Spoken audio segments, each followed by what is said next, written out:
Buddies, എൻ്റെ എല്ലാ ഫോളോവേഴ്സിനും happy new year. First time ഞാൻ പറയാം. എൻ്റെ കൂടെ ഇപ്പോൾ ഉള്ളത് ഒരു കിറുക്കിയുണ്ട്, പിന്നെ എൻ്റെ കൂട്ടുകാരന്. അപ്പോൾ നമ്മൾ DJ കാണാൻ വേണ്ടി ശംഖുമുഖത്ത് പോയതാണ്. ഇന്ന് നൈറ്റ് പള്ളിയിൽ പോകാതെ ഞാൻ കഷ്ടപ്പെട്ട് ഇതാണ്ട് ഇവളുടെ വാക്കും കേട്ട് ഇവരുടെ അടുത്ത് ഏതൊരു കൊച്ചു പയ്യൻ പറഞ്ഞിരിക്കുന്നത് ശംഖുമുഖത്ത് 1 മണി വരെ DJ ഉണ്ടെന്ന്. ഞാൻ അതും കേട്ട് ഞാനും ഇവനും കൂടെ ഇറങ്ങി പുറപ്പെട്ട് ശംഖുമുഖത്ത് പോയതും DJ ഇല്ല. അവിടെ 12 മണിയാകുമ്പോൾ തീർന്നുമില്ല. അതിന് ഉത്തരവാദി ആരും ഇവള്. എന്നിട്ട് ഇവള് നമ്മുടെ അടുത്ത് പണി കിടക്കുന്നു, നമ്മൾ കാരണം താമസിക്കുന്നത്. ഇടി കൊടുക്കേണ്ടി വെക്കും. അപ്പം അങ്ങനെ DJ അവിടെ നിന്ന് മുടങ്ങി. പിന്നെ വല്ലുകറ വീണ്ടും തിരിച്ചു വന്ന് കാര്യങ്ങളൊക്കെ തിരക്കി. പിന്നെ ചെറിയറുണ്ടെന്ന് അറിഞ്ഞു. ചെറിയറതാ ഇനി തുടങ്ങാൻ പോണേ ഉള്ളൂ. പള്ളിയിൽ മാസം ഇടന്നിട്ടിരിക്കുന്നു. മാസം കഴിഞ്ഞിട്ട് ഇപ്പോൾ തുടങ്ങും. എന്ത് തീരുമാനം എടുത്ത് സുനിത? ഫുഡ് അടിക്കണം. നമുക്ക് അതാണ് അവൻ്റെ ആഗ്രഹം. മറ്റേ മുട്ട പറ 2026 എന്ത് തീരുമാനം എടുത്തു? നീ ഒരു തീരുമാനം എടുത്തില്ല. അങ്ങനെ ഞാനും ഒരു തീരുമാനം എടുത്തിട്ടില്ല. അപ്പം നിങ്ങൾ കുറേ എഴുതി വെച്ചിട്ടുണ്ടാവും. നാളെ ജിമ്മിൽ പോകാൻ ജോയിൻ ആയിട്ടിരിക്കുന്നവരുണ്ടാവും, പിന്നെ പഠിക്കാൻ തീരുമാനിച്ചവരുണ്ടാവും, ഡിഗ്രിയോ ഹയർ സ്റ്റഡീസൊക്കെ പഠിക്കാൻ വേണ്ടി തീരുമാനിച്ചവരുണ്ടാവും. അപ്പോൾ നിങ്ങളുടെ ആഗ്രഹങ്ങളൊക്കെ നടക്കട്ടെ എന്ന് ഞാൻ പ്രാർത്ഥിക്കുന്നു. അപ്പോൾ ഒരിക്കൽ കൂടെ ഹാപ്പി ന്യൂ ഇയർ. ബാക്കി നമുക്ക് DJ തുടങ്ങിയിട്ട് കാണാം.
ബഡീസ്, നമ്മളിപ്പോൾ കഴക്കൂട്ട CSI പള്ളി ചർച്ചയിൽ നിൽക്കുകയാണ്. ഈ ബാക്കിൽ കാണുന്ന സ്റ്റാർ ഉണ്ടല്ലോ, ഇത് മാത്രമല്ല ബാക്കി വിശേഷങ്ങൾ നിങ്ങളുടെ വീഡിയോ കൂടെ മുഴുവനായിട്ട് കാണുന്നതായിരിക്കും.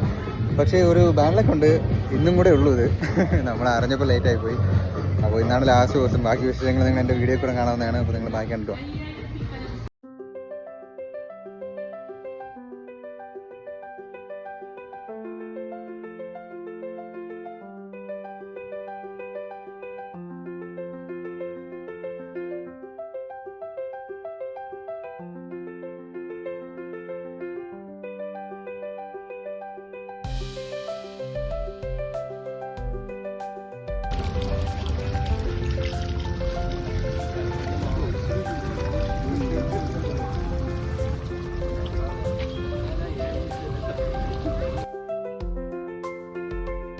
ഇതിവിടെ മത്സരത്തിന് വേണ്ടി വെച്ചേക്കുന്നതായിരുന്നു. ഇതുപോലെ കുറേ പുൽക്കൂട് ഇവിടെ ഉണ്ട്. പക്ഷേ എനിക്ക് ഏറ്റവും ഇഷ്ടപ്പെട്ട പുൽക്കൂടെന്ന് വെച്ച് കഴിഞ്ഞാൽ ഇതാണ്. ഇതിനാണ് ഫസ്റ്റ് പ്രൈസ് കിട്ടിയത്.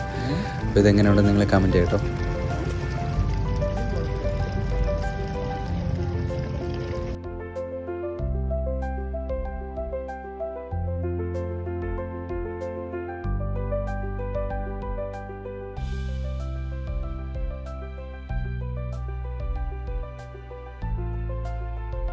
അങ്ങനെ എല്ലായിടത്തും ചുറ്റിക്കിറങ്ങി അവസാനം എന്താ വീടെത്തി ഒന്ന് ഇരുന്നതേ ഉള്ളൂ. എല്ലായിടത്തും ഭയങ്കര തളർന്നു. അപ്പോൾ ഒരിക്കൽ കൂടെ എല്ലാവർക്കും ഞാൻ എൻ്റെ ന്യൂ ഇയർ ആശംസ അറിയിച്ചു കൊള്ളുന്നു. നിങ്ങളുടെ അടുത്ത് എല്ലാ തീരുമാനങ്ങളും എല്ലാം ഭംഗിയായിട്ട് നടക്കട്ടെ.